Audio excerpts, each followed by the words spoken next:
Hi everybody. We're back for some streaming again.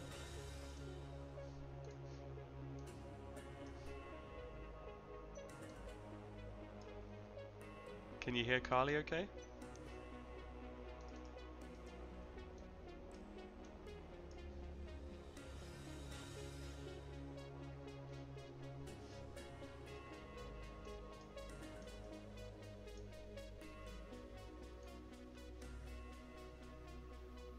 Okay, let's see.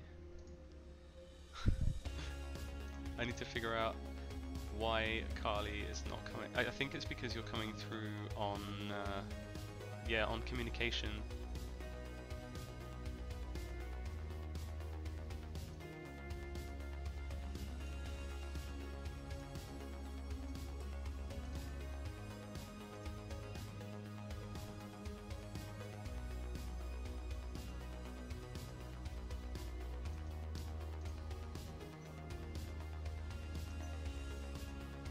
I think I know how to fix it.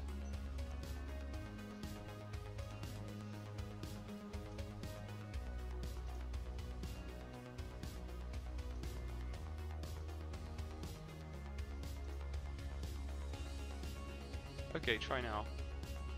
Hello.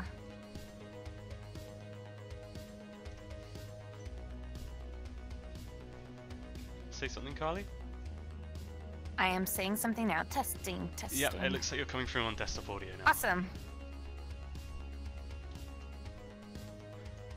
Cool, I've got Carly with me today so I can concentrate on working, and Carly can read out any questions or anything you guys have. Yeah, any questions you have that I guess we could answer here would be things maybe more pertaining to what Chris is doing rather than studio stuff or higher up stuff, because I don't have Steve here today. I feel like people are taunting me when I say Kaylee instead of Carly.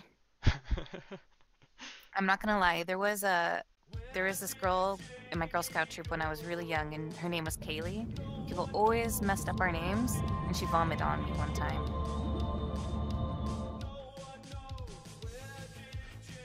Well, that doesn't sound like the best.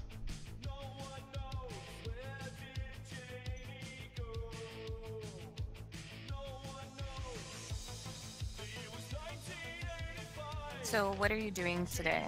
Right, I'm just getting set up right now. I'm going to be building out more of the level. We don't have all of the tiles complete yet, so I'm building out with the tiles that we have. Later, Cool. We'll be filling in more of the tiles, and anything that we feel like needs more work, I'll be taking screenshots and sending them over to the concept artist, Rob Waters, so that he can flesh out the area. But today I'm just going to be blocking out more of the level for everyone to see for a couple of hours. Since everybody was staring at Blender for so long last time, I thought this would be a nice change. I did not mean to crash your stream. Please crash. I thought you were having a meeting and I was like, oh, okay. Right, you're about to get blasted with System Shock music because I'm just loading up the original game to reference. Oh yeah, when you load that up, it is very blaring and intense. Yeah, I love the follow sound. Mickey Wilson just joined us.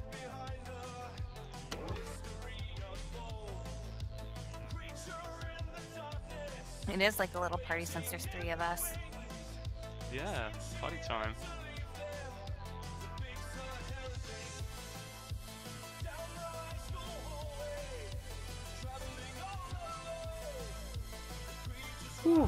I just got back from a walk with the dog, and it is like 90 degrees outside. Wow, that is pretty hot. My friend was sunbathing the other day, and then took a train to about 2 hours away and ended up in snow. So What? I don't know what's going on in England right now, but Weather doesn't make sense anymore because in where I live, it's normally already in the hundreds by this time of year, but it's only 68 right now. So I'm very surprised. Weather's confusing. I don't know what's going on these days. Oh yeah, we checked out the medical remaster Mickey did earlier today. I don't know how many people listened to it, but I know at least Steve and I did. Yeah, I was going to post a link to it in chat. Oh, awesome. So let me bring that up. This is it. This is it. Chris, you might want to turn down the music volume a bit. They're saying the voice audio is a bit low in comparison. Hold on, let me turn the audio on that down. I'm checking the audio on my own, and it sounds fine, but I don't know if that's true for everyone. Okay, how's that?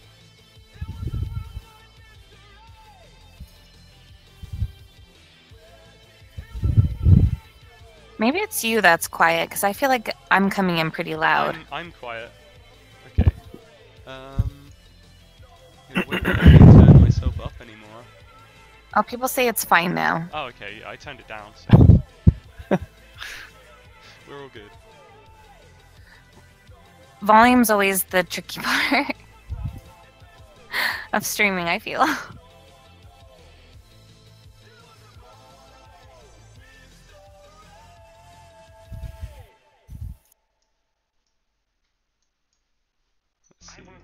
So this is a part of the level that people haven't seen yet in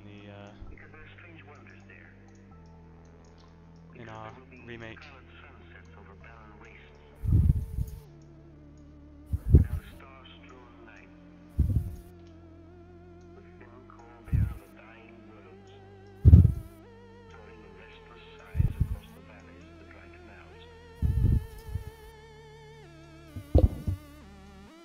So our process is we block out the levels with the pieces that we have so far, and then flesh them out further once we have the shape.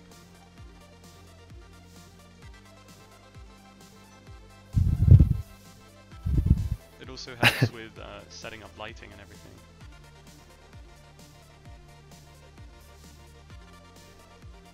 Steve, are you breathing on camera? I mean on the mic.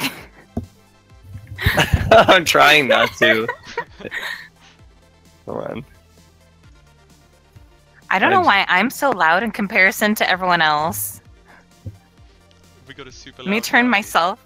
Yeah, Hang on, I'm gonna turn myself down somehow. Oh, the volume troubles. Teething troubles. Breath on camera.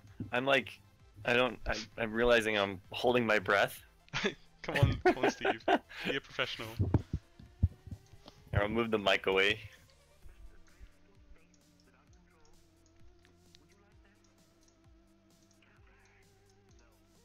Heavy breathing.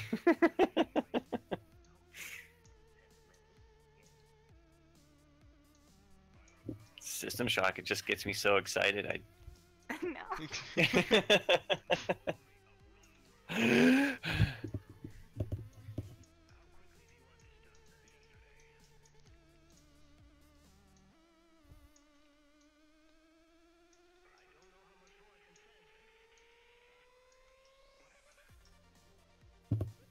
It's a shame I didn't get a chance to catch your stream, Steve. I was looking forward to watching that. I'm gonna watch it back at some point. Well, you know what's going on. It's true. It was good though, I had fun. I think I'm scheduled for tomorrow too, right? Yep, you are. Oh, maybe I'll catch that one.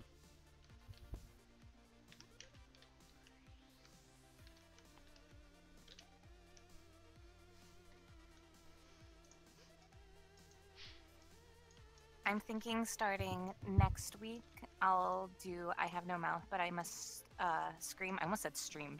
Slip at the tongue. I flubbed it. But maybe I'll stream twice next week and play that. I still haven't finished that game. It scared me so much as a kid that it's like I kind of have to psych myself up to play it again. Yeah, I remember reading the short story when I was younger, and then that's all I could think about for a while.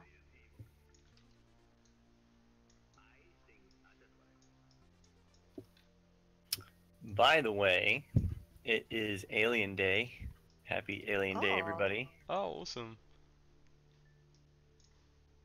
It's one of those corporate holidays to celebrate a brand.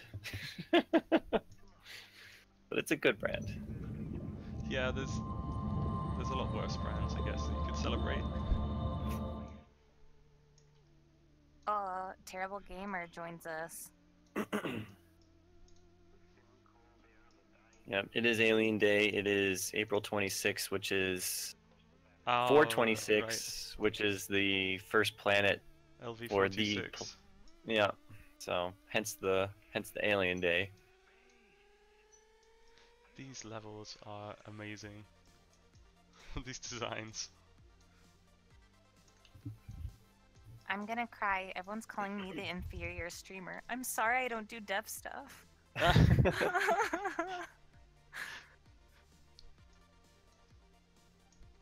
We need Carly to give you guys something to watch when we're like we're busy. We Just wanna can't stream keep all the things time. alive.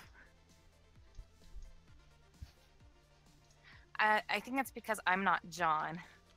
I'm not as cool as him. Not as loved. Is anyone as cool as John though? I guess not. Afraid not. We can't go comparing ourselves to John really. It's I not don't think healthy. anyone It's can. asking for failure.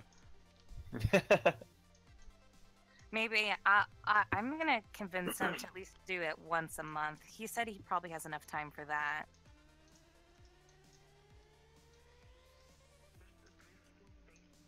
Maybe we could just stream our work and then just let John talk over it. Yeah. he'll dub over. Yeah. He can just guess what we're doing. Also, I love that everyone's referring to Steve as the giant eyeball monster from Don't Starve now. I didn't know that was a Why? thing. But Why? I don't know. They said it felt very you when they saw it, because it's your aesthetic. I didn't know that was a thing, but like, I'm down.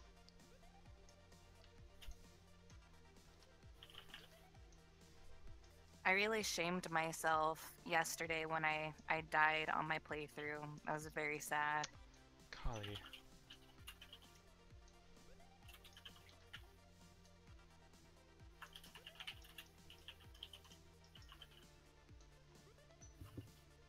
Someone just said, looks like Minecraft for grown-ups. What's the game? Are you talking about this? Who ended up on this stream without knowing what we're making? They mean this, right?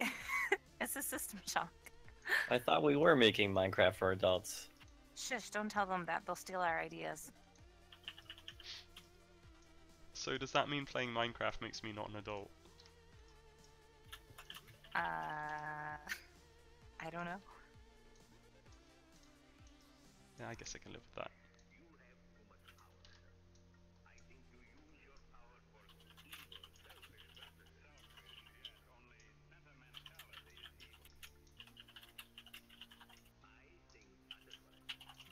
Showdown Tycoon win.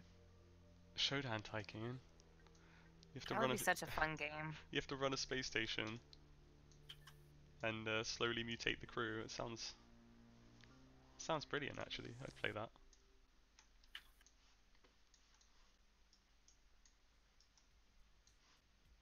Someone's saying, so it's the level editor of System Shock?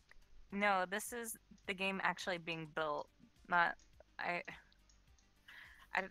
How about you explain exactly what you're doing, Chris? Okay, so I'm in the Unreal Editor right now, building the world of System Shock, the med deck actually, and so the whole thing is built like this out of these tiles that we create, and then once the shape is blocked out, we can go in and start adding more detail to it. Let me go back into, so you end up with something that looks a bit more like this. This is still unfinished. There's a lot more tiles we need to build for the floor so that it's not quite as homogeneous. We're gonna have like damage and stuff. I mean, what you're seeing right now is very very much like a pre-Showdown, pristine version of these corridors. So after this, there's multiple passes of like adding decals and damage and dirt and rubbish and stuff like that to bring these places to life. And you can see there's already these this like fog and mist placed. That's all done by hand. Can actually move it around. Say we want some more mist over in this corner.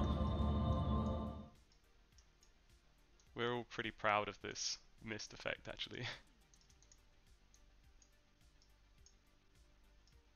This is only a first pass, so this is going to get better as well. Can't wait to have that like rolling out of vents and things and building up in the corners. I think we're going really heavy on the atmosphere.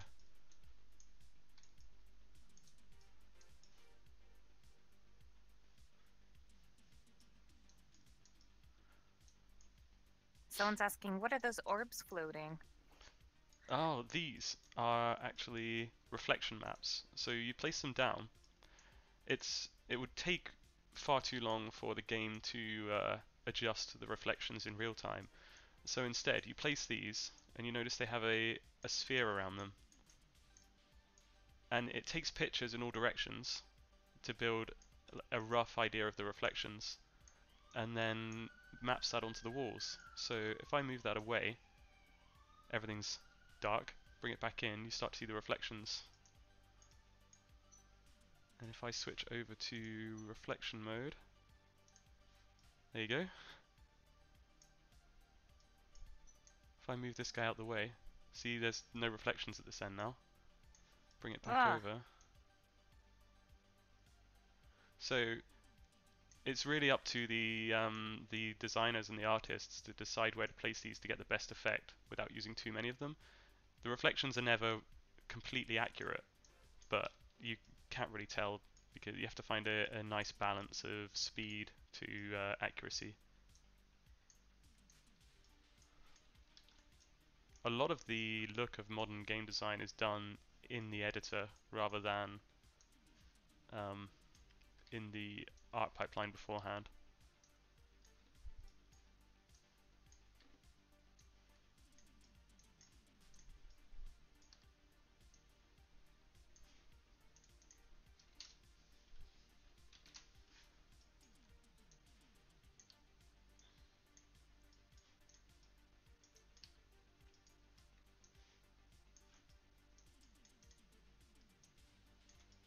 Also, someone was asking about that sound effect earlier. That's when people are following us. We have a little special symbol and sound that plays.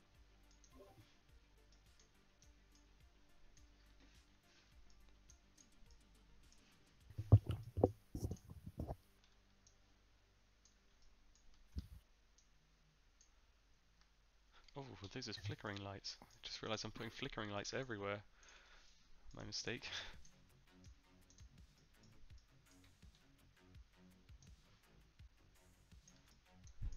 We'll just make this like a crazy strobe party, Doom style.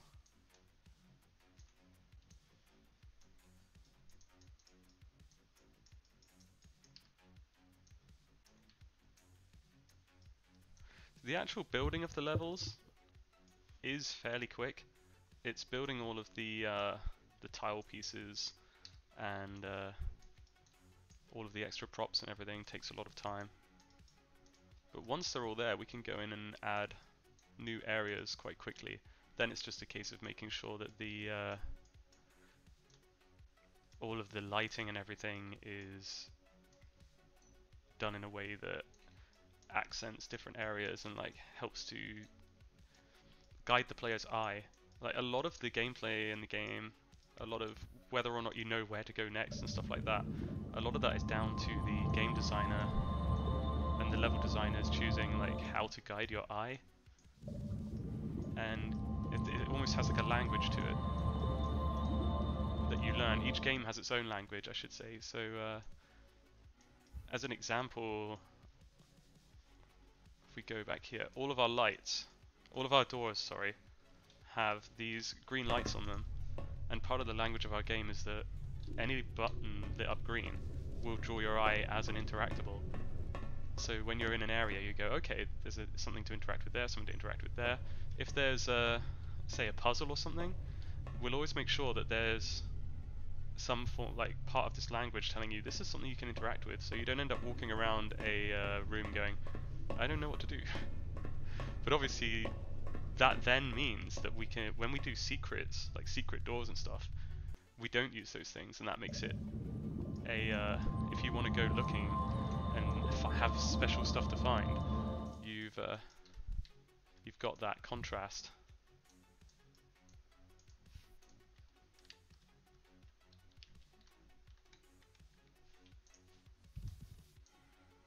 Someone's asking, or actually multiple people have asked, if you're doing this by memory. No, I actually have the game open on a second monitor, so that I can run around in the original game and figure out like where things go and stuff. I mean, the maps, we're not building them entirely one-to-one. We're fixing a couple of things, adding little bits of extra length to corridors and stuff to move some of the walls apart. There are places in the original game where the walls are literally, you'll have a wall here and then another wall behind it, literally backed right up to it like this. So we're moving things around a little bit, but keeping it very close to the original design. So it helps to have the original game there to just be able to reference back and forwards.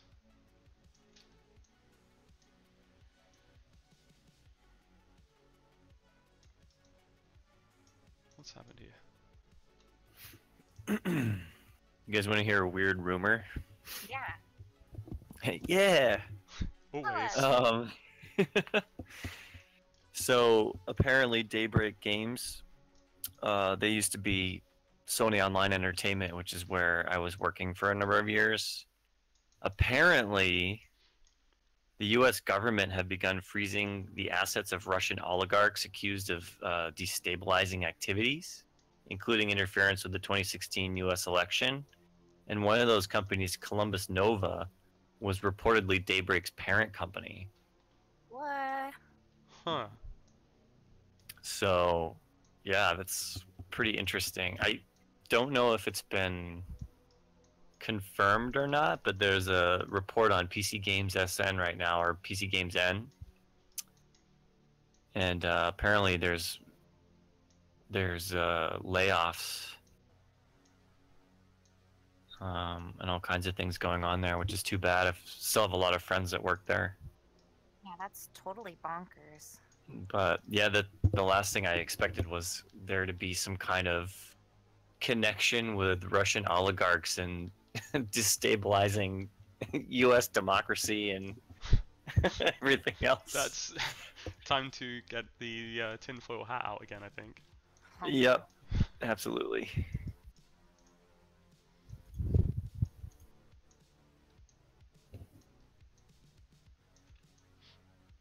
I might ask Rob about these corners, because I know the original game couldn't do. It has like limitations to it, which might be why these corners actually come in like this. So it might be that Rob might want to have it like a diagonal here and have it move around. So I don't think the original game could do diagonal slopes. So it could do a diagonal here, but it wouldn't be able to match it up to the slope. So that's something that we could do. Depends whether Rob thinks that'll look good. Whatever the original idea was with these corridors. It's amazing to have the original concept artist on the team. Like I cannot praise Rob enough.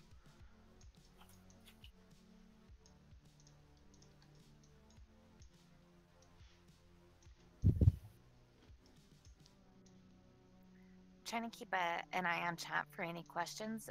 Earlier I'd mentioned that we would try to keep them specific to what Chris is doing, but since Steve is here, we could probably open it up a little bit more.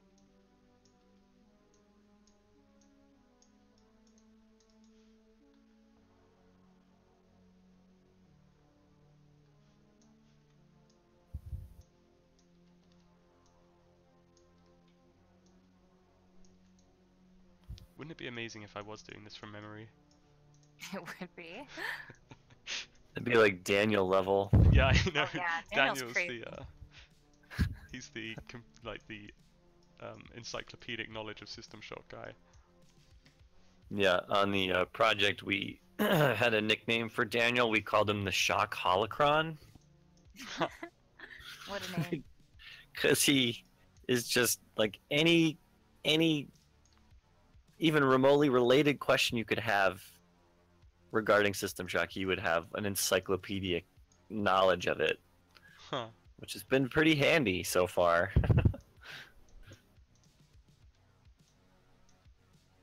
He's the handy dandy notebook. Oh, did you show people the area with all the placeholder pickups? Oh yeah, Steve was showing like all sorts of the annotations that Daniel leaves behind. But it'd be great to show that again. I'm Oh, sure yeah. a lot of the same people aren't in this stream, Mm. Yeah. and yeah, and Daniel really appreciates it. He loves that we're showing off his work. Yeah. He'll be streaming soon too, actually. We're trying to see if maybe we can fit him in tomorrow as well, so we can double up on streams. But if not, he'll be early next week. We need to saturate the internet with Nightdive streams. Oh yeah. It'd be great one day if we just had a dedicated Nightdive network. Yeah.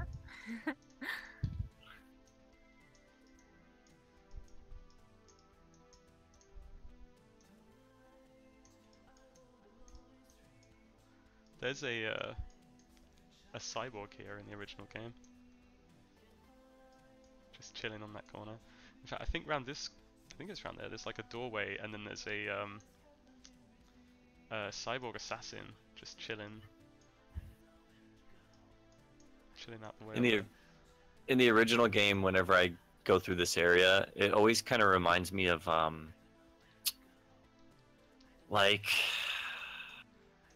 a cyberpunk dystopian themed nightclub, and the cyborgs on those lights like remind me of go-go dancers. Oh my god, I That's knew you were incredible. gonna say that. I'm probably not doing much for that aesthetic with these spinning lights. Oh, someone just wrote our network name, NDTV or Triumptimum Network, either one. Oh, shall I show Go everyone watch this ND. this incredible room? Oh yeah. The original game has some really interesting room shapes. Oh, there's our briefcase prop. Oh, Check is here it for in testing. there? It's not interactable yet because Matt hasn't pushed the interactable version, but soon. Yeah. This Oh is yeah. It should be known that I actually modeled that, and then Chris just decided to remodel it all anyways. Shh. Your original model was very useful as a guide.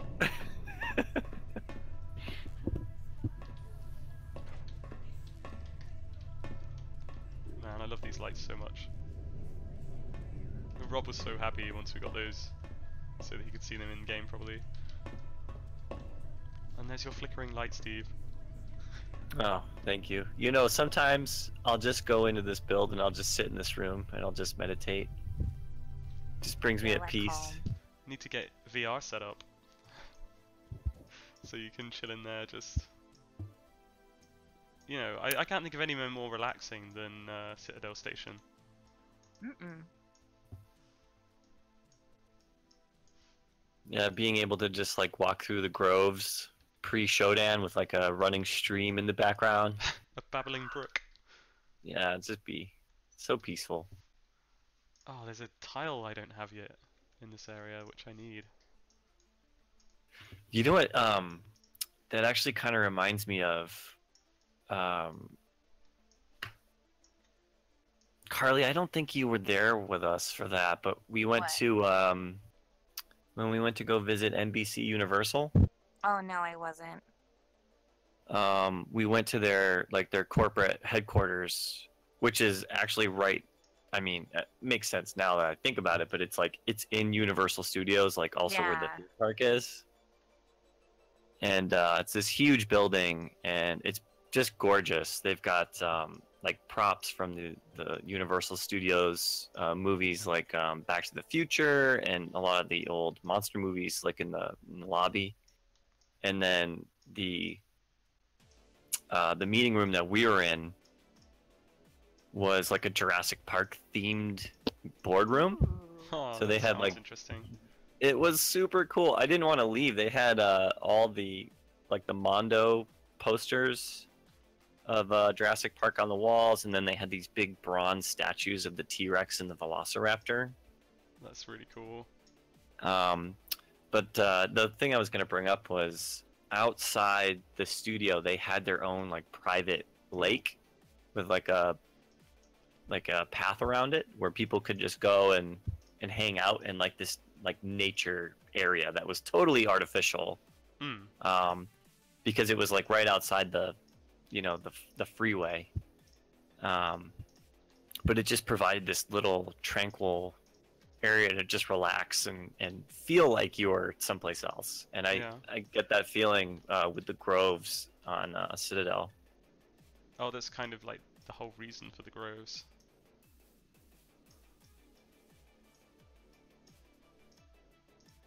See, this is an example of where the levels kind of, sometimes they end up being too close together and parts of them clip through. So we have to make slight changes because we can't put things as close together as they did in the original game. Because they literally had paper thin walls in some areas.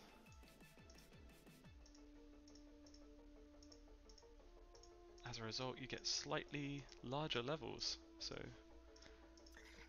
I'm reading some of the comments. And I've had some similar conversations with some people on Discord, how funny it would be if we can make some pre-Showdown commercials to play on the monitors, but then we could also upload them to YouTube later. Like, that would be fun. Oh yeah, that's a great idea. Yeah, I think it was Deep Chrome and I were originally talking about it last week, but Evil King Gumby, I think you said who you were on Discord earlier, but I'm not remembering. But you just brought it up in here.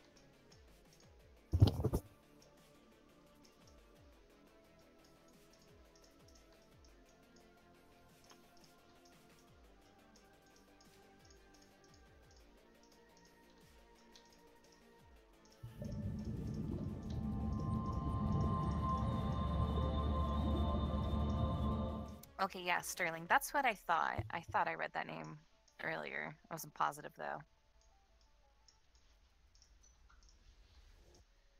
Yeah, okay, Evil King Gumby, that's a really cool idea. Part of that that kind of feeds into that whole thing is, and people have been asking me since the Kickstarter what the employee handbook is going to be, both the digital version and the physical version that's in the big box collector's edition. And it's supposed to be like, well, one part game manual with some actual useful information, but then it's going to be presented as if it's the official handbook given to new Tri-Optimum employees. So it's going to have that feeling of what Tri-Optimum was like as a corporate entity before, everything goes bad. So it's very similar to that idea of having some content available or consumable, just so that you get a pretty good understanding of what Tri-Optimum was all about before everything went wrong. Which is a really cool idea, because you don't really get to see that in Shock 1. I think that's one of the things I really miss about buying hard copies of games. When they used to do like awesome extra stuff like that, which actually gave you a bit more insight into the game world before, if you see what I mean. Mm-hmm. Yeah, I just remember being a kid, and like my dad would take me to Babbage's or Electronics Boutique, and we'd both get a game, and then like on the car ride home, I'd open up the big box and then you'd have this big manual that you could kind of pour over Yeah. on the car ride home. Yeah, Babbage's. I think manuals are kind of a lost art. Actually, they're inside the games now. Games have like codexes and stuff like this. It's basically the manual, but inside the game. Yeah, that's true. There's just something about that, having that physical thing that you can, interact with. The last good manual I remember getting was in Homeworld. If you ever played that, it was the real-time that game had a strategy. really cool manual actually. Like the paper that they used to print it on, it felt like a manual that was created on board the mothership to teach the pilots, how to fly their ships, or even to teach the citizens about, why they're on the mothership to begin with, because it's got this really rich lore that I remember reading the entire manual before even starting the game and having much more of a profound appreciation for the game after that. It felt like every little decision just made, it was that much more important. Knowing what the whole thing was about. Yeah, I remember reading some something that the concept artist wrote, which has stuck with me through my time as an artist, which was about how they designed the ships, and how the ships in Homeworld were designed to have a really aesthetically pleasing mix of small details with large areas of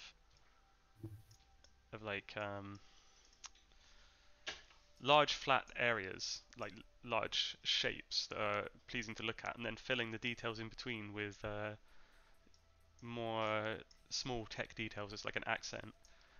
And if you look at any game that has particularly impressive graphics and stuff that's really pleasing to look at, you'll notice that this happens everywhere. It's like if you have an abundance of too many details, it all becomes a noise. But if you can find nice shapes and then break that up with little accents here and there, that's where it becomes really, really nice to look at.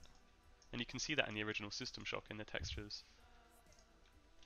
Yeah, it's that like principle of design where you want to have a good mix of larger shapes that define the language of whatever it is you're building, and then high frequency detail to help break up those larger shapes without becoming, like you said, too noisy. Yeah. Yeah, the ships in Homeworld are really great. They're so low poly, and they're these great shapes that have these wonderful silhouettes, so you can tell what kind of ship you're dealing with from like pretty much any distance. They made the low poly style like work for them. I think that's really important. And then the use of color is really beautiful in that too. I don't know if you're familiar with I think his name is Chris Foss, but he did like sci-fi illustrations for the little novellas cool. that were written in like the 70s, and I want to say that he worked on Yarodowski's Dune before that got shut down. And his work is just so beautiful because it took something that as a trope like sci-fi ships, and it brought him into the realm of like how to describe it, almost like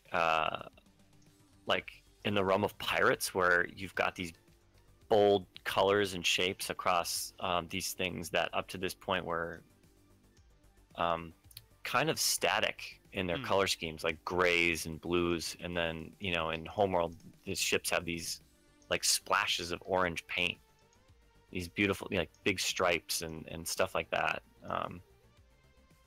Just really interesting stuff. You don't see a lot of that these days. Yeah, I really like the bold, bright images. I feel like it's something that we could really do with seeing. You get it in stylized games, but it's not used very often in like games with a more realistic looking style. Yeah, I'm gonna have to look that up. I'm pretty sure it was Chris Foss. Oh yeah, this is him.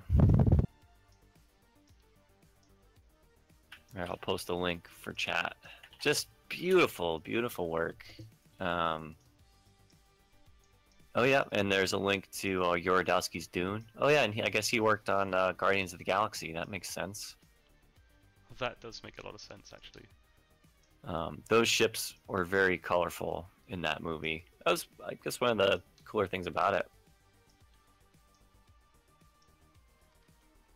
But Chris, if you haven't seen Yorodowski's Dune, the documentary, you would really appreciate that. It's a wonderful documentary about the filmmaker Alejandro Yorodowski and how I want to say in the early 70s they had the rights to do a Dune movie, Right. like the first adaptation of Dune. Yeah. And they had Salvador Dali, they had Giger, they had Orson Welles. Oh wow. They had the most ridiculous cast. I want to say they had Mick Jagger from the Rolling Stones was going to be in it. And it was going to be this amazing adaptation. Like, there's so many details that they share about it in the documentary. I won't spoil for you, but like, one of the craziest things was Yorodowski's son was being went through training for like 5 or 6 years to play the role of I totally can't remember the main character's name. Paul Atreides, I think. And the what he had to go through, that poor kid, in order to be ready for the role, according to his father, was just completely insane. And then the whole project got canceled anyways. And it pretty much defined this guy's life. Like, he was trained to be this character throughout his adolescence. Yeah. Damn, but this corridor just keeps going. It's huge.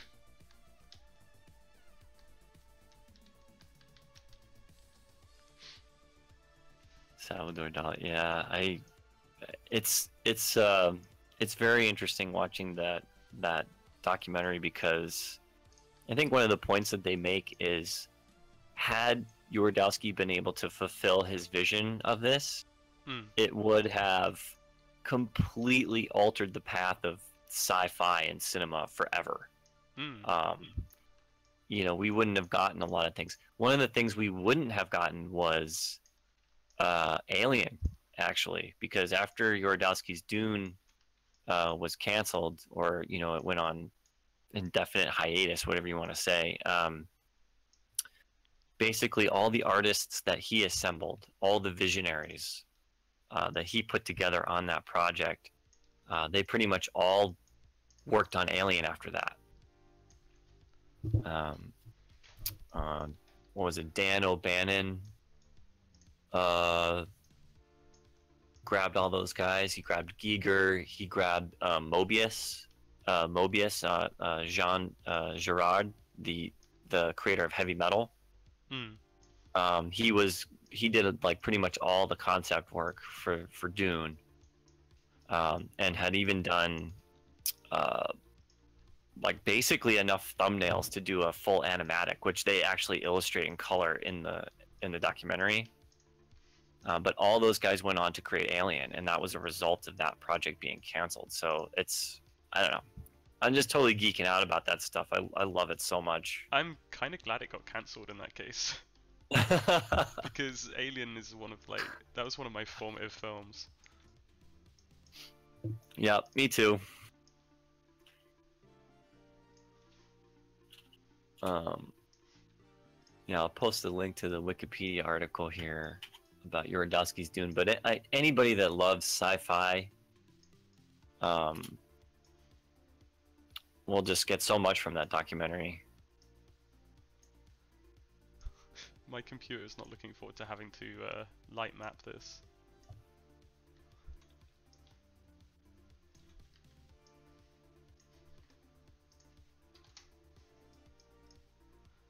I think Daniel was talking about setting up a dedicated light mapping machine. Yeah, I know we had one before. We had a machine that just built lighting.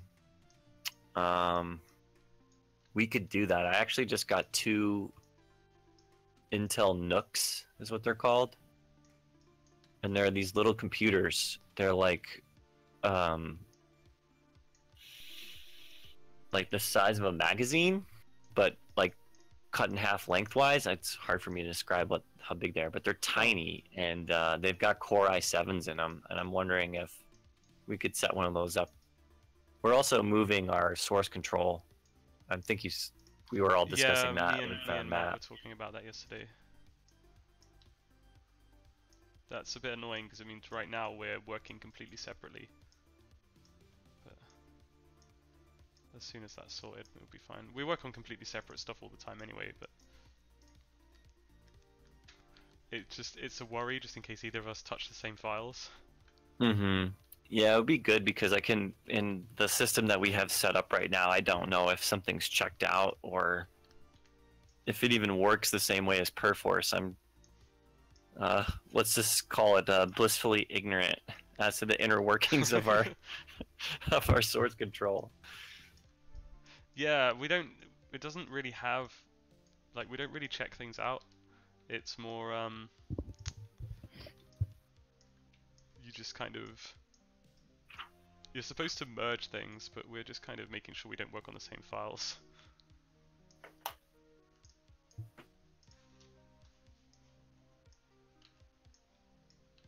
Some of these areas, like this corner just has a whole bunch of these lights. This is the kind of area that me and Rob were talking about as like an ideal place to add a, instead of just having a bunch of lights there, you could have some form of like pillar or tower built into the wall, something like that, just so that we can untile some of the areas, like these little corners and things.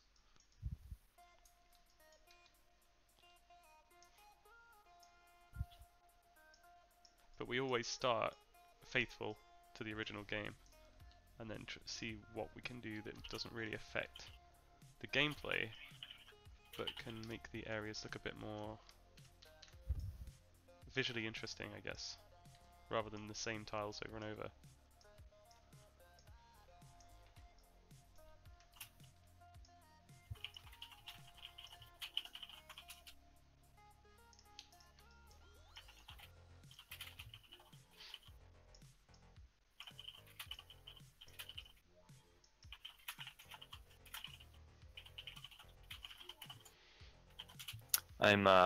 I just got a request from somebody in the official Discord in our source code chat to have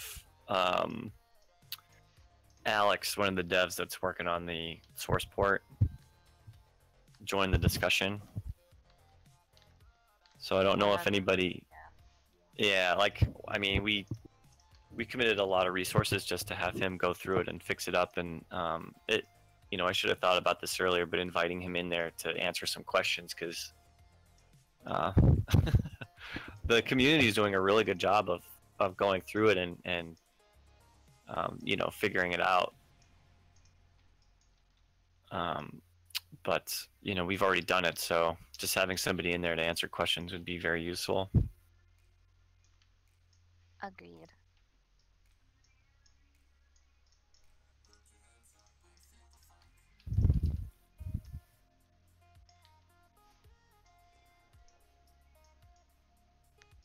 Some more Oh, Discord bot? We do have a bot, don't we? But it's not really. like a... We only have that one bot that sorts things for when people join the server. We had talked about bot stuff in the past, but it's a continuing discussion that I'll bring up later. Okay. Got some more interesting geometry in this corner. We have some official support from Discord, so if we need anything, Um, I can just go through them, but I think we can set up the bot by ourselves, right? Yeah. Are we gonna name it Showdown, or is that too on the nose? I thought we would make two, a Showdown and then an Am, and just have them battle it out. Oh yeah, that's clearly what we have to do. We gotta throw GLaDOS in there for good measure. Oh yes. Should we add Xerxes in as an underdog? Or Hal. Oh yeah. But what +1 for Hal?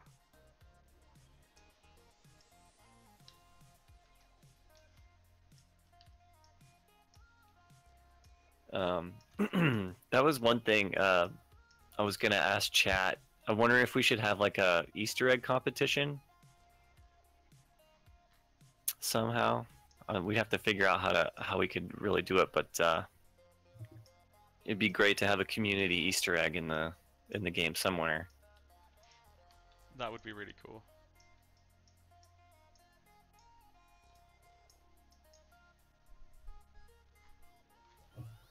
Something that's quite interesting about building these levels is I'm learning a lot about the limitations of the original engine, just from observing the textures.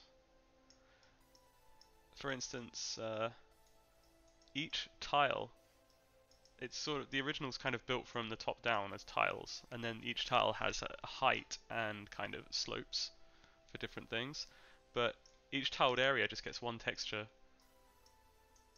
on the walls.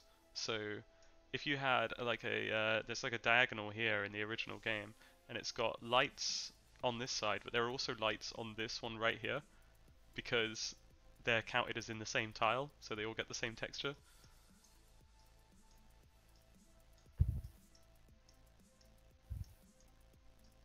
This is actually slightly higher in the original game. Yeah, they had to do all kinds of tricky, hacky stuff back then. Yeah, so many little tricks.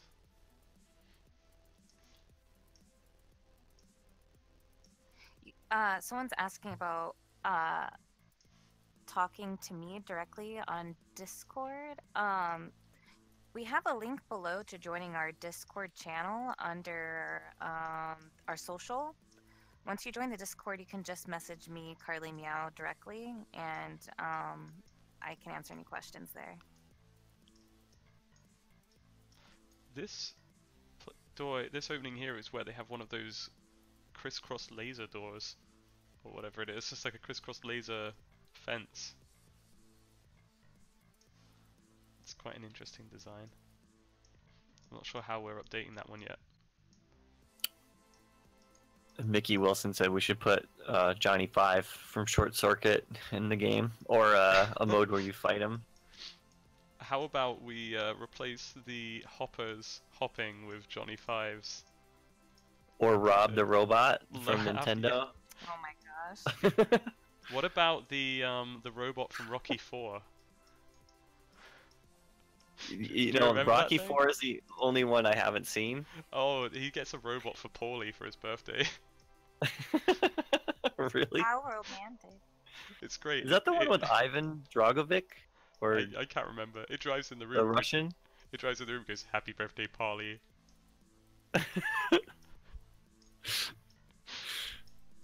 It's obviously the best Rocky movie. I'm definitely, you know, I think one of the last things we do before ship is like we'll just go through it and I'll be like, okay, everybody, we have like a week. You can put in whatever Easter eggs you could fit in that amount of time. And then I'm just gonna do everything from MST3K. Like I want to have a Crow T robot like in a pile of rubbish, or lots of Space Mutiny references.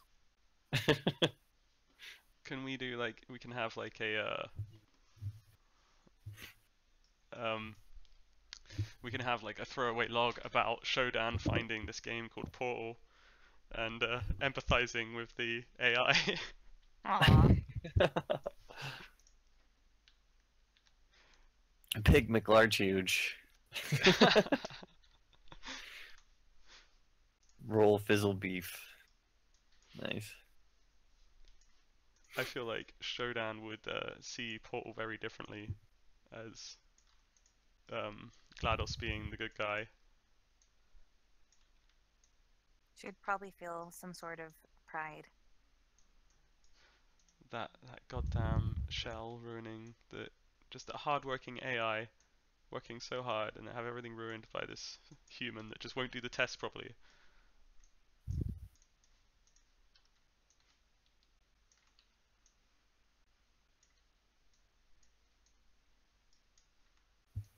I'm trying to find a neat place to close up this room, but there's another bit goes off up there somewhere, and there's all these little random places that just kind of branch off.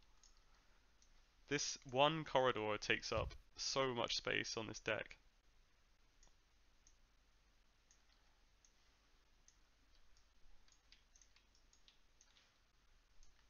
Oh, that's not right. Would it be easier to create a prefab of those little triangle pieces in the different orientations so you don't have to scale them on the what is that, the y-axis? I mean, I could do, but it means cluttering up the tiles.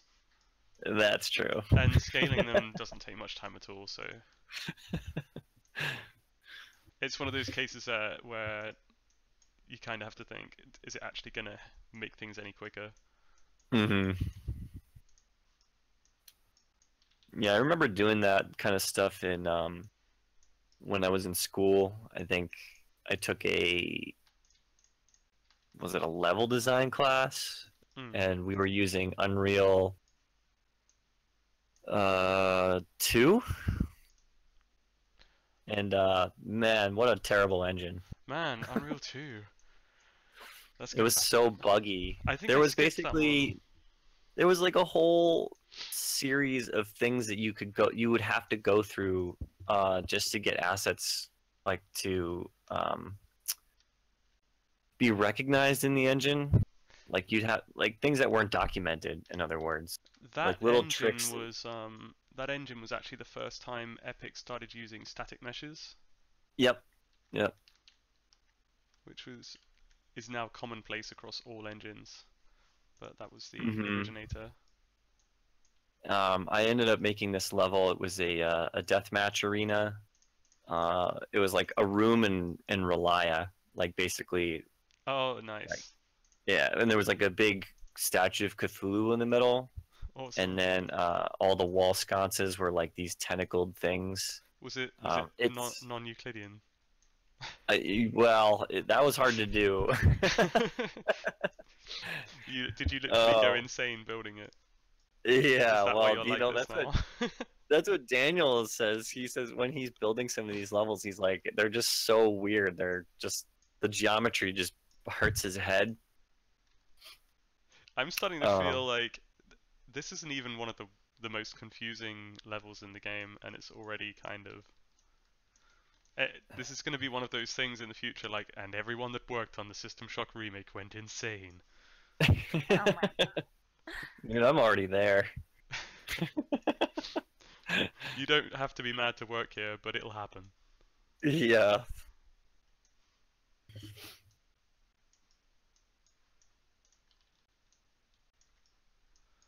I'm so glad that we like prioritized speed of being able to put these levels together when we designed all this art style. It's going to make it much easier for us to get everything done. Yeah, you know, back to the hacky, tricky stuff. I just remembered when we were doing that stuff in Unreal 2, there was some really interesting code because we had to learn scripting as well for that class. And like our final was basically we had to create a new weapon for Unreal Tournament 2004. And then what was really cool is you know, on the last day of class, like we basically just played Unreal Tournament like the whole time and tested weapons and, you know, killed each other, which was really fun. But the starting weapon, just the pistol, like you can do like dual wielding, like a Kimbo mode. Oh man, I remember that. That was awesome. Yeah, and the weapon that I created were these they were melee weapons, but they were like these psi blades that you had that could like retract with these like beams of light. And essentially, I just copied the code from the akimbo rifles, and then just I don't think it was Tim Sweeney who actually coded it, obviously, but what they did to make it akimbo is you didn't actually have two guns. You just had it just looked like you had two guns, but one gun just did double damage. Huh. So that they didn't actually have to code in, a second weapon. They were just like, oh, well, just put a different model there and then just double the damage output. And I just copied the code and I got an A. Nice. Oh, god damn it. How do I get... So, I want to know what's up here, because I'm in the game right now. on my other monitor, but I can't get my hacker up onto that ledge to see what's up there. And now I'm stuck on a cyborg. Get out of the way, cyborg. I don't think there's like a no-clip mode or anything like that either. There might be. Where's Daniel? I need to siphon Daniel's brain. I wonder if we can get him in here. Let's just get the whole of Nightdive. The whole team. Yeah, why not?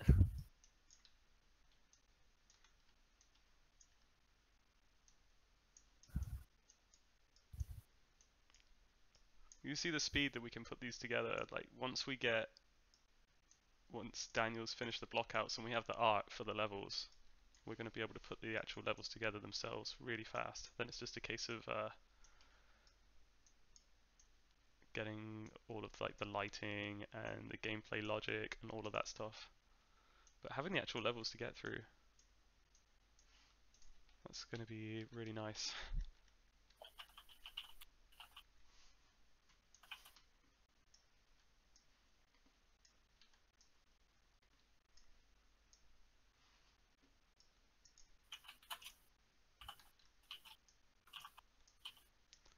All games should probably just go back to using tiles.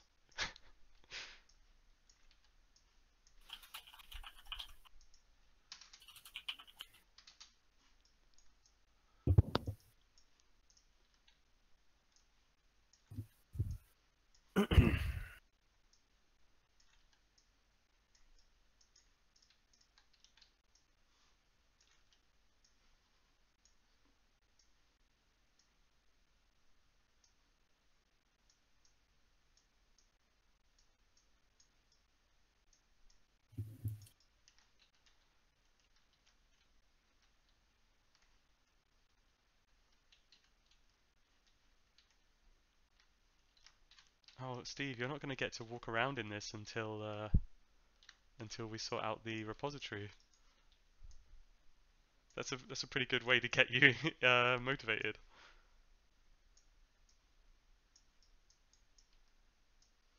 Daniel says he's around if you want him to join chat. Sure. Yeah, he can come in. It wouldn't be good actually to have Daniel in here and like he's the font of trivia knowledge about this game. He can tell people all kinds of interesting things. He is here. Hello. Oh, you're very quiet. Oh, 1 second.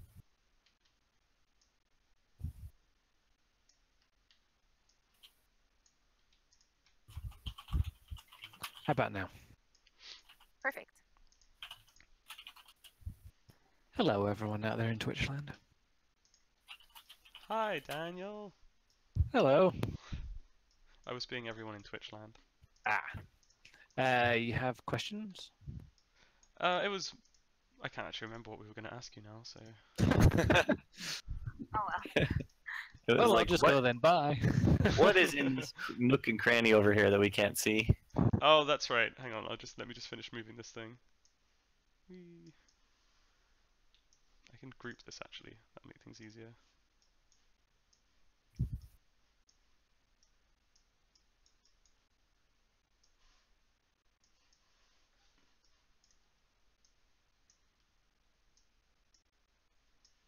Yeah, I was going to ask you about up here. I can't get the hacker up here. I can't remember how to get to it. Hang on, let me open the stream so I can see. I've got the... Okay, we're in the main medical corridor. And there's this little area up here. And I've got the game open on my other monitor, but I can't figure out how to get to it.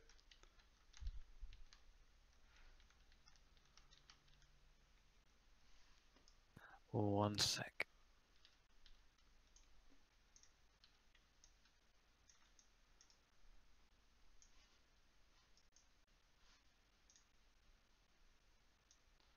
Oh, the lighting in this area is mad. There's a whole massive ring of lights around here, and they are all flickering in sync with each other. So this is epilepsy warning central.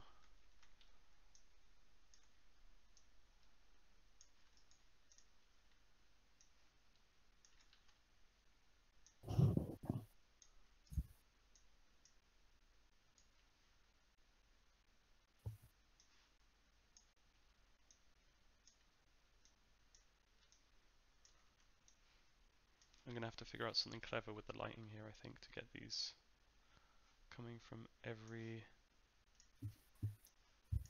Cause we can't put a light on every single one of these if we want to keep it performant. So I'll figure something clever out to get all of these flickering together, because that's a really nice effect.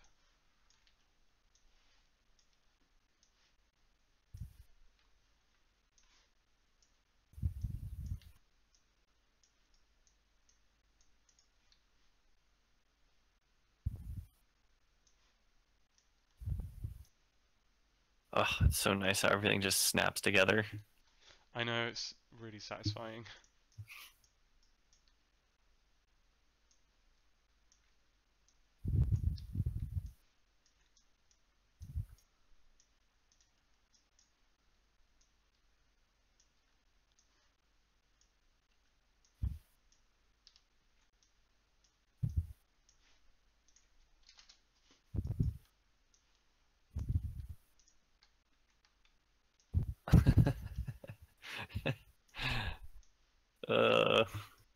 It's kind of hypnotic watching you do this.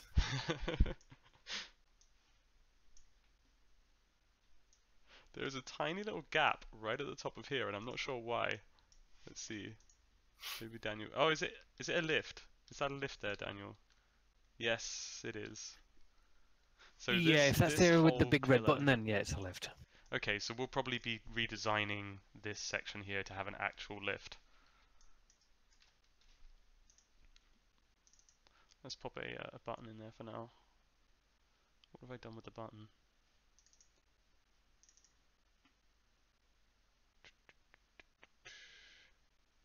I don't need a real one. Just this little guy.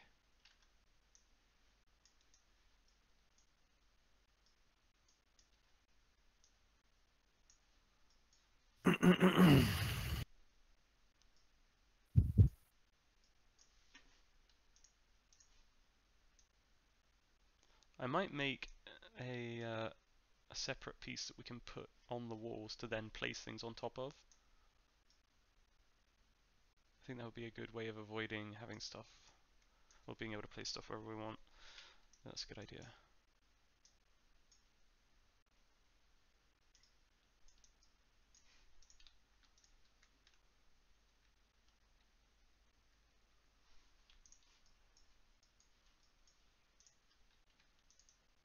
Oop.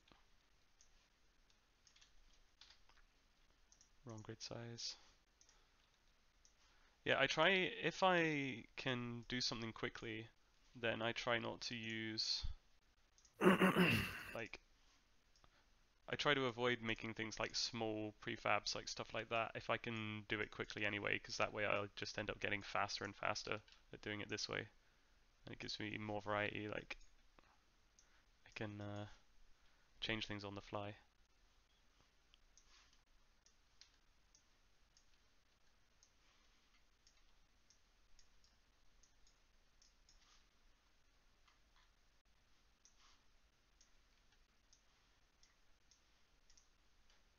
I just realized the music stopped. Oh yeah, it did.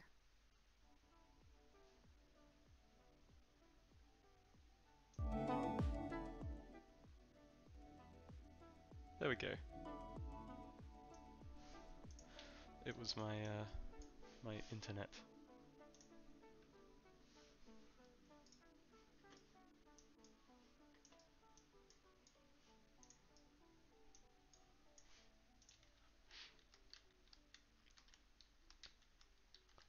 Oh, this section here actually has a hopper on a little dance podium in the corner over there.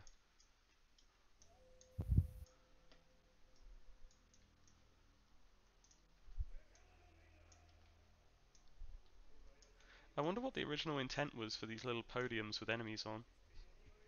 Because now that you've said it, Steve, all I can see it as is like little dance podiums. We need like a like a stripper pole running right down the middle of the tile. We should make it so that if you get in here quick enough, this is one of the Easter eggs that we should add. If you can get in here quick enough, you find the enemies like actually dancing. Oh my god. You just have Shake to it, baby. rush into this section of the level within like 5 minutes.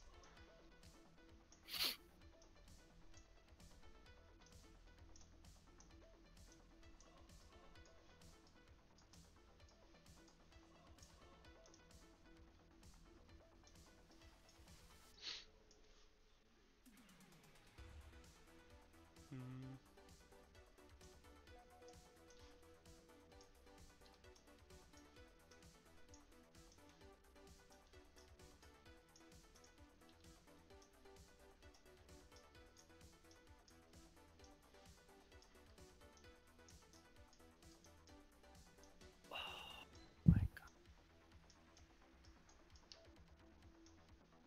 This Oh. is just making me think of the fembots from Austin Powers now, actually, when I'm imagining stuff. The hacker has to like be super sexy so they explode or whatever. You need like a pelvic thrust button. Oh my gosh.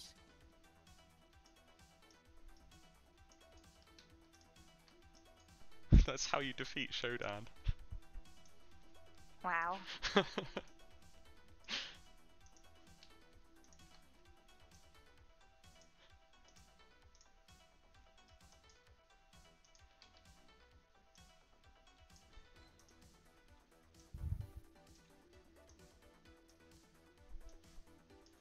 We can have a hidden romantic subplot with Showdown and the hacker.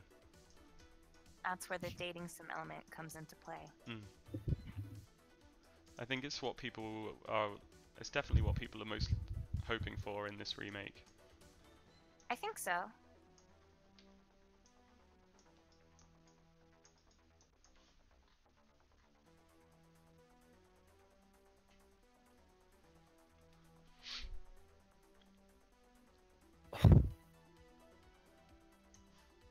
These little beautiful fences that I made on the last stream.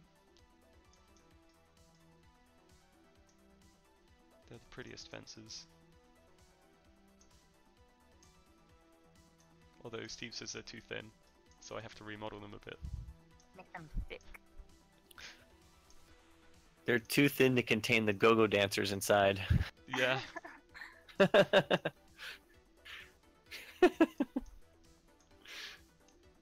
We can't have our go-go dancers escaping. Yeah, it's gonna sound really silly, but yeah, I'd love to get Rob's opinion on that if he hasn't already given it. What, on the go-go Mostly dancers? because, well, no, about the Yeah. about I was the- confused too.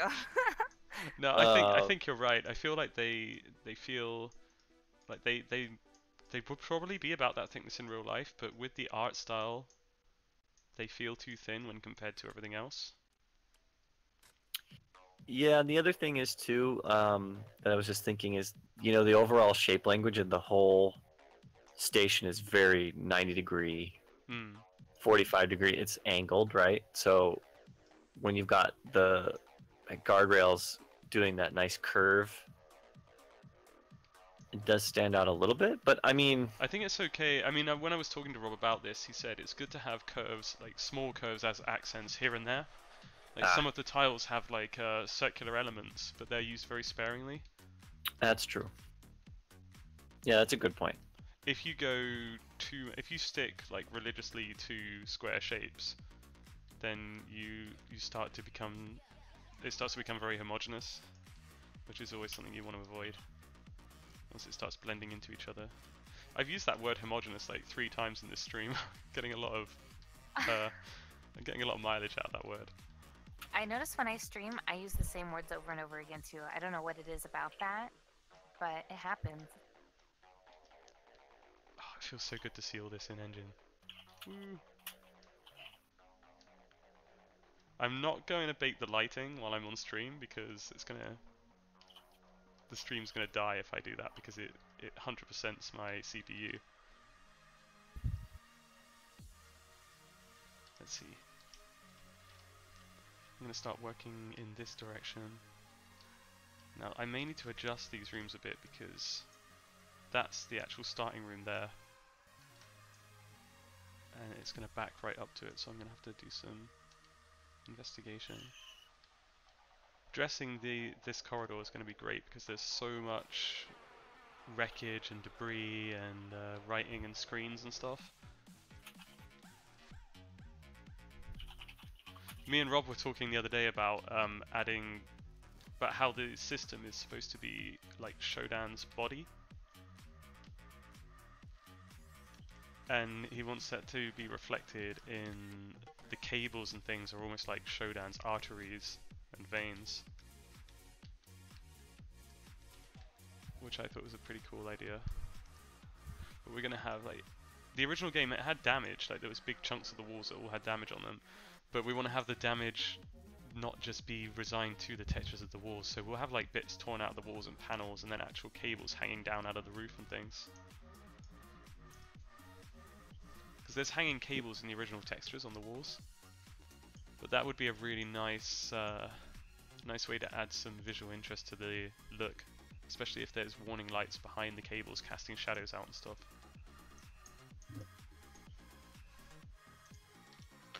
I love it when Unreal Ed crashes when you press Control Z. Oh, let's just save. I think I've lost about 15 minutes worth of work now because of that. You know where it autosaves? Yeah, I can restore it. Okay, just checking. You know, the issue is you're not hitting the Z key.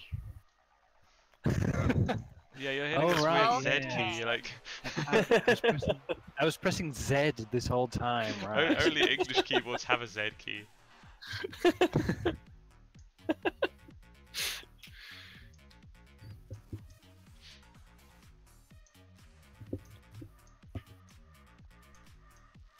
It's like my favorite sculpting program. There's this really great program I use called ZBrush. Have you heard of it? Wow. No, we don't get that over here.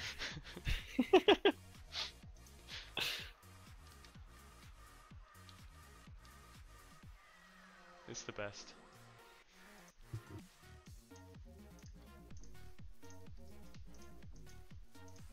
Speaking of ZBrush, I was hoping that I could play some games tomorrow, but it looks like I'll probably be back in working on the Virus Mutant. No games, only shock. No game, no life.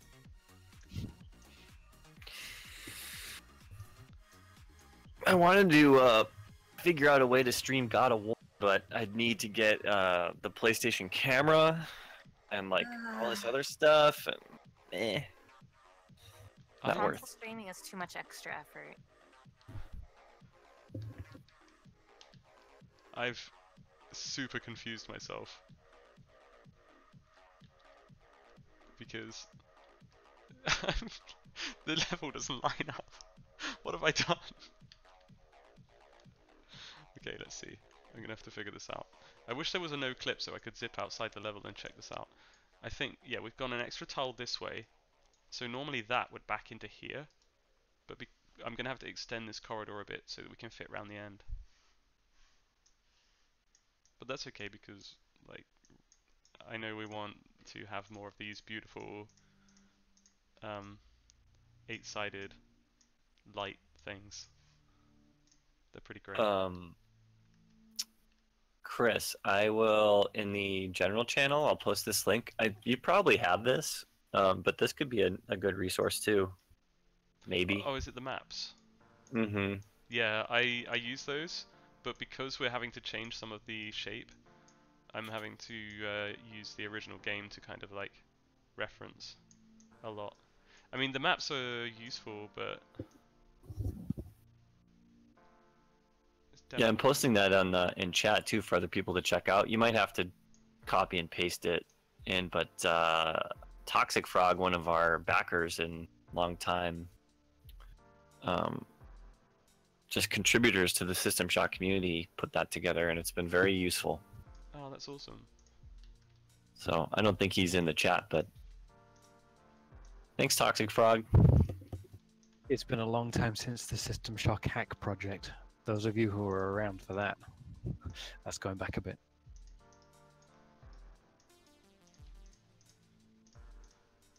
I think Toxic Frog worked on that. So what I've done here, originally this section of corridor only had one of these sections. So I've just popped another one in there to add extra space around the outside. So the level's kind of like extending outwards a little bit more to make more space. But it also means we can add like bits of visual interest, like we could put pipes that are behind an opening in the wall and stuff. Give you more interesting things to see and make the station look a bit more alive in a way that they couldn't do with the original game.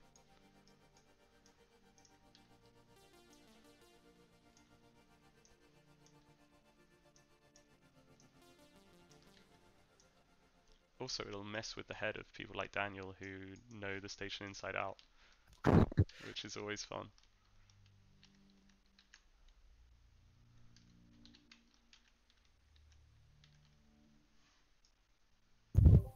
John says hi.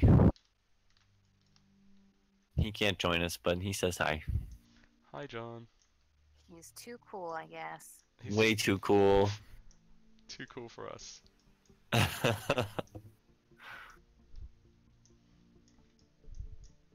I guess just appearing on a stream with us would lower his street cred. That's the problem. Probably. But it'd give ours a huge boost. Yeah.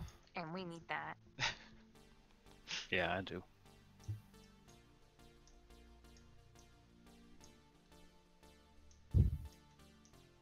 This is a really interestingly shaped part of the level. It's also, in the original game, it uses a tile set from another level entirely, which hasn't been built yet, so...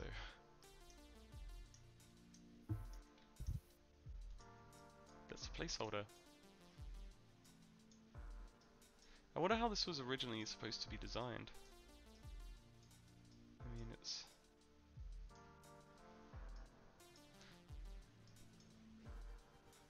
It's happening. I'm going insane. I'm going insane from the geometry. Has it happened yet?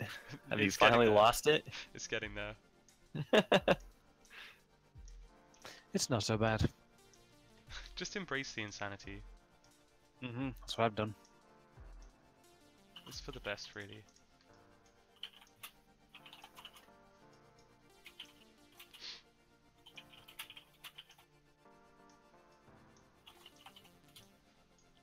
I played God of War over the weekend, and it made me really happy playing that game, because it feels... it reminded me that AAA games can still be, like, obviously made with passion. Yeah, it took them 5 years though, I think, didn't it? Man, it's a long time. I got to play a little bit last night. I am still in that first zone outside the Isle of 9. Oh, so Kratos has only said boy about 500 times then. Yeah, just yeah. I love it. It every time he says something like that, Alex just gives me this like this look, and he's such a dad. What a dad. Yeah, he's great. Well, I mean, he's Dad, bro. he's a pretty, you know, he's not a great dad, but he's doing his best. I'm amazed how much they've humanized him. Like, he was a proper monster. I don't even need this extra part. I added this extra part in and it's completely unnecessary. I don't know why I even bothered. You know, I never got around to playing God of War 3. So I don't know if this is like a continuation at all of the story or if it's just like brand new. I think it is. It carries on from the other stories. So like the all of the previous games are like canon in that world.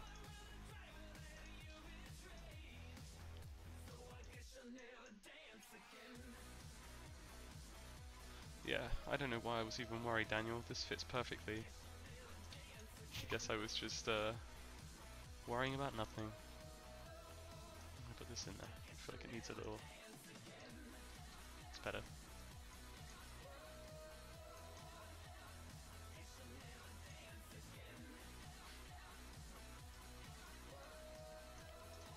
Oh, there's an opening in the middle here.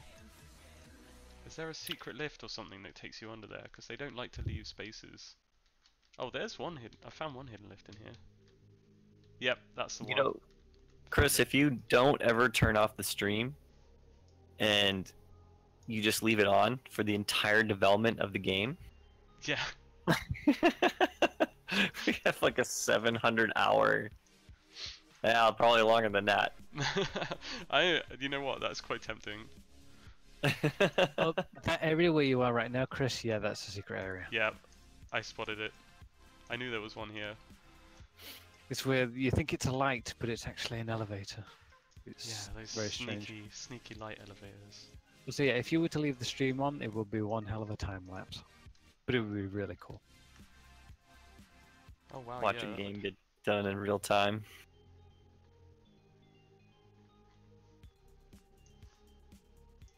Then people would know exactly how much work I do. For better or worse. Yeah, you know, we've got the I guess when you're finished blocking out medical, are you going to go in and add in the interactables that that Matt created, so we have that stuff kind of working, or is that is he going to do that?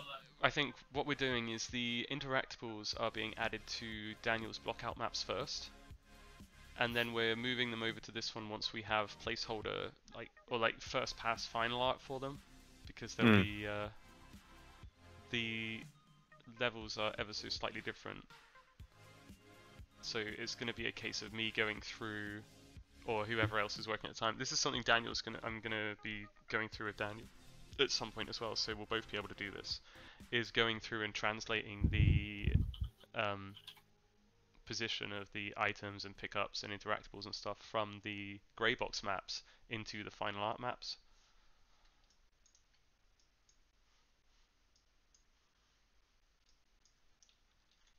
Oh, look at that. No light map baked here yet, so we just get this lovely contrasty light. Ooh. There you go. I think that's bright enough, right? I mean, nobody had any problems seeing in Doom 3, did they?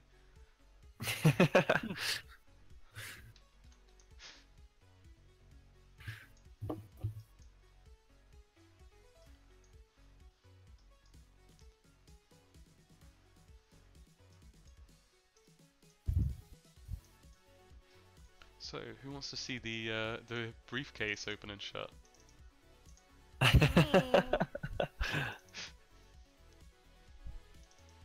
Look at this little beauty.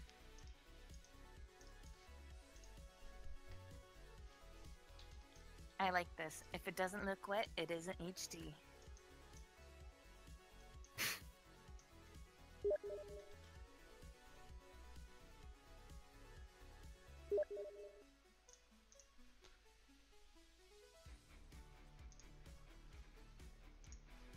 Here is the opening animation.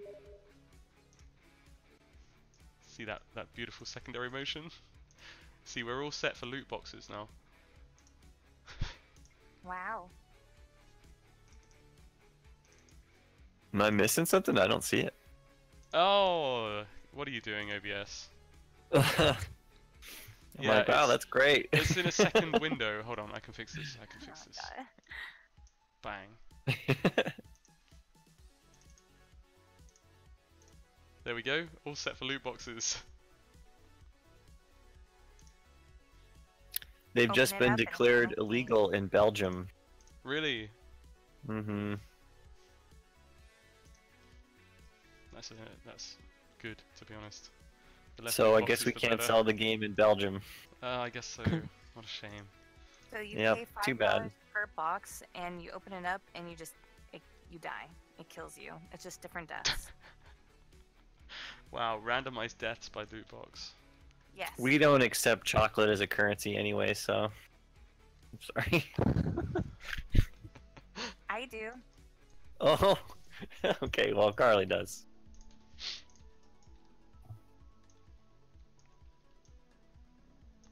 Oh, there's another door design used in this level? How many tiles are there? Who knows? Not enough. We need more When- tiles. We have to When go you deeper. said chocolate as currency, I thought back to those old gum commercials. He's like, gee, I wish I got paid in gum. Which commercial was that? It was the. It wasn't double mint. What was the other gum? Pappy biscuits. I like this. Kinder eggs are edible loot boxes, if you think about it. They are! But those Oh my were god. those have been banned We get them. in the They're United just States for now. years. They're not banned in England. It was Trident layer gum. They're like a whole commercial where like everyone's jealous that this babysitter's getting paid in gum. And this one guy goes, "Oh, I never get paid in gum." You guys don't have Kinder eggs, do you? We do. I think we just you do? recently got them, yeah. Yeah, a few years ago, we officially got them, but in a different style, to bypass why they were illegal. But technically, we had them all along. You just had to go to the right places for them. You just 'Cause buy a bar of most- chocolate and then buy your own toy. Well, most like world markets or Mexican markets did have them in stock, but not normal like grocery stores. Ooh, this is gonna be really. So this area here, just beyond this, we start going into all the pipes, the pipe tile set, which isn't ready. So that's going to be saved for now. And then just round this corner, we have the start of the Grove tile set. Ooh. Yeah, so lots of work. Lots of work to do there. I can't get through the door. There's a door there in the actual game, and I need to play through the game further to get that stuff unlocked. Or get Daniel to send me a save game. Oh. They should do a cross promotion with Kinder eggs and Tide Pods. Oh my goodness. That sounds Illegal. good. I mean, what could go wrong? So at the grocery stores near me, in the Tide Pod section with all the detergent, they do have security cameras. And you have to get them from a lockbox. Wow. Yeah. The same is true with the moisturizer I use on my face, though, for some reason. Are people eating moisturizer now? I think so. Oh dear. What is going on? Huh? People shouldn't be doing this. Eating washing detergent and stuff. It's come on, people. You're not supposed to? I thought it was one of your In 5 America, a day. we do. Yeah. Like dying, then okay. They're like vitamins here. Oh my god. I watched a video of like a medical analysis of like what happens when you eat a Tide Pod. They made that. And it was really interesting, like how poisonous those things are, because the pods are like super concentrated detergent, and it's like I want to say it's like a base, and you know, humans are mostly acidic, and so when you change like the pH level of like your internal organs so quickly, they basically just go right into a state of like necrosis. Oh dear.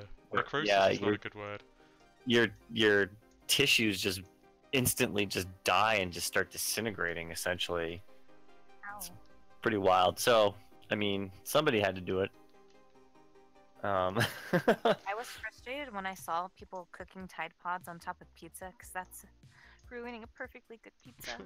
No, could have eaten that. that hurts. Why would you do this? I guess you've got people covering pizzas in like gold, so that's already ruining a perfectly good pizza. Yeah, like when people add pineapple, that's already like ruining a perfectly good pizza. Hey, I'm saying nothing. Okay. Pineapple's alright on pizza. I cover my pizza in pineapples, olives, and hot sauce. Olives? Not sure about that. Olives taste like children's medicine to me.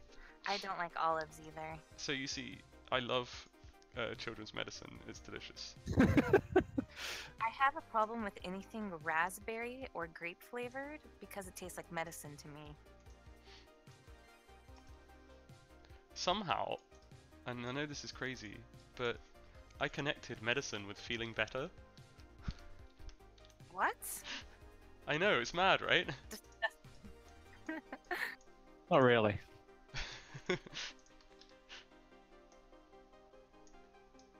I have to say, I feel like I have high anxiety and my heart's beating because I drank this Nas so fast. I downed this energy drink faster than I probably should have. And now I feel intense. I was going to ask, what's a nozzle?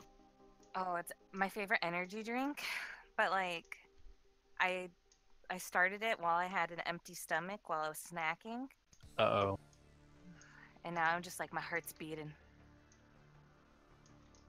I think it's my level designing. It's just so intense. Oh, it is. Dan, the NOS can, it looks like a can of nitrous oxide that you'd put in a car. Wow. That's amazing. Why doesn't the monster can look like an actual monster? It should. It really should. Nas still has like one of the highest caffeinated levels of any energy drink, but it used to be even higher until they had to legally lower it. And like when I worked at a GameStop a long time ago, they gave us a whole bunch for free, and I became addicted. Oh dear. And I tried a special flavor they just came out with. It's a mango. It's called Nitro Mango or something like that. It's good. It's got real bits of Vin Diesel in it. Oh yeah. That reminds me of when Four Loko first came out. Oh god. That was like 14% alcohol, and then it had like as much caffeine as like a can of NOS or Redline. Did you ever try Redline? Oh god, Redline. So the first time I ever had Redline, I vomited. Because I had it right before my PE class in high school, and like one of my friends was like, "Oh, you should try this," and I was like, "Okay," and then just dead. It's basically like liquid cocaine. It is. And it even says on the back only to drink half of it, and I drank the full thing, and I didn't know at the time. Daniel, I figured out how to get to that place that I couldn't find. It's down this corridor. I'm building. Couldn't see your screen, so I'm not sure of the area that you're talking about, but good. I'm glad you found it. Yay. Do you have the stream up to view? Yes, I do, yeah. It might have been OBS playing up again, though. I'm not sure. I think it's the area was up there. Oh, yeah, right. And now I'm actually building the corridor that connects to it, so... Yeah, cool. Fun times. I can't wait to decorate. These tiny little corridors are going to be interesting to decorate. I don't know if we're going to make them more like... Depending on the rooms that come off of them, we'll probably adapt them to look more like maintenance-like when we dress them.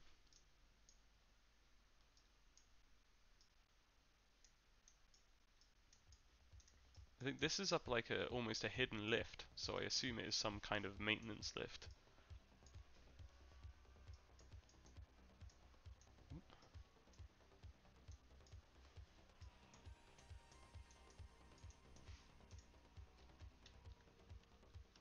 And just going back to the energy drink stuff, I don't know how people can pump that stuff into themselves. Seems It's- wrong to me. It's pretty easy, to be honest. Hey, people pump all sorts of stuff into them.